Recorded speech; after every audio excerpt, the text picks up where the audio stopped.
Continuando com a nossa matéria, nós vamos fazer uma revisão rápida de geometria. Primeiro nós temos a definição dos polígonos, que são constituídos por linhas fechadas, formadas apenas por segmentos de retas, que não se cruzam, a não ser na extremidade. Na extremidade, onde eles se cruzam, formam-se os vértices. Essas linhas também são chamadas de lados. Temos aqui, no exemplo, vários polígonos, diversas formas. A seguir, nós temos os triângulos, são polígonos formados por três lados.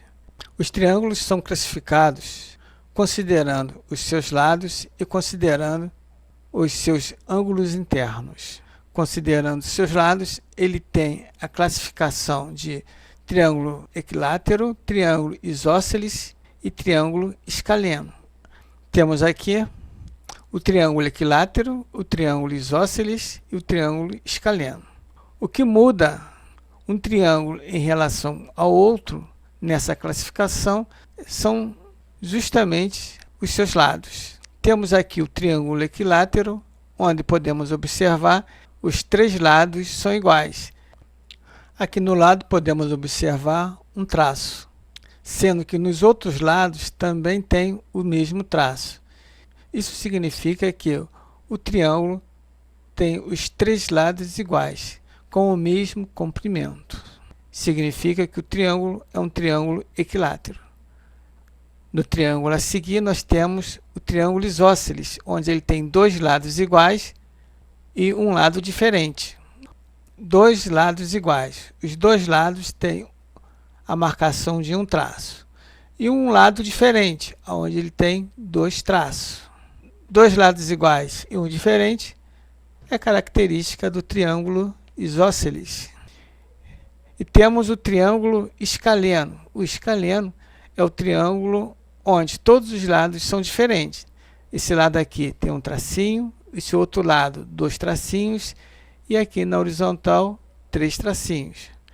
O que significa que esse triângulo tem os três lados diferentes. Aqui nós temos exemplo com as três formas de triângulos.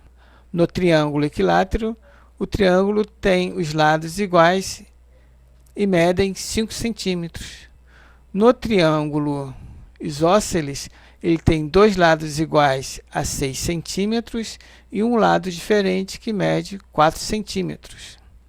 E no triângulo escaleno, nós temos um lado mede 5 centímetros, o outro lado 7 centímetros e o lado horizontal 8 centímetros. Temos, portanto, a classificação do triângulo de acordo com os seus lados. Agora nós vamos ver a classificação dos triângulos considerando os seus ângulos internos. Começamos com o triângulo retângulo. Aqui no triângulo retângulo nós temos os vértices A, B e C escrito em letras maiúsculas. Em oposição aos vértices, nós temos os lados. Aqui é o vértice A, em oposição do outro lado tem o lado A. Isso acontece com B, vértice B, lado B, vértice C, lado C. Internamente ao triângulo nós temos os ângulos. Para indicar que tem um ângulo, nós temos que traçar uma pequena curva para indicar que nós temos um ângulo. Isso acontece no vértice B, ângulo B, vértice C, ângulo C. Um caso particular é o triângulo retângulo, onde no vértice A tem um ângulo A, só que em vez de ser uma curva, tem um quadrado. Isso significa que o ângulo formado entre o lado B e o lado C são de 90 graus. E o motivo dele ser um triângulo retângulo é justamente esse, que ele tem um ângulo de 90 graus. Os outros ângulos são todos menores de 90 graus. Aqui embaixo eu fiz um resumo. A medida do ângulo A é igual a 90 graus. A medida do ângulo B e a medida do ângulo C são menores do que 90 graus. Lembrando que a soma dos ângulos internos de um triângulo tem que ser, no máximo, 180 graus. Seguindo, nós temos o triângulo acutângulo. Triângulo acutângulo é o triângulo onde todos os ângulos internos são menores do que 90 graus. Ou seja, a medida do ângulo A, do ângulo B e do ângulo C são menores do que 90 graus. Continuando, nós temos o triângulo obtusângulo.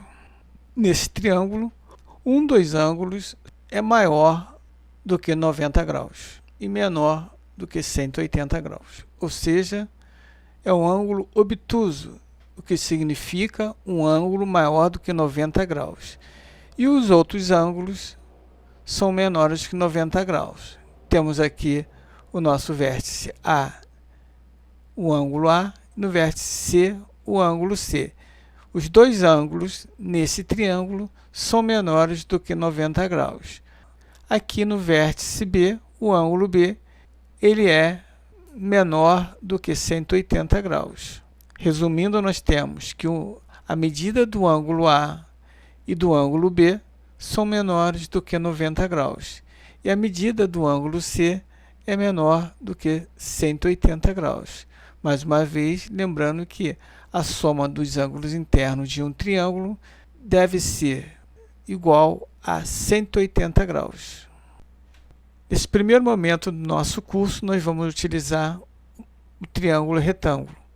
Veremos o teorema de Pitágoras e também, na trigonometria, razões trigonométricas no triângulo retângulo. Posteriormente, nós vamos utilizar também os outros triângulos, quando nós formos estudar a lei de seno e a lei de cosseno, fechando todo o ciclo utilizando os triângulos. Valeu, só isso, até a próxima.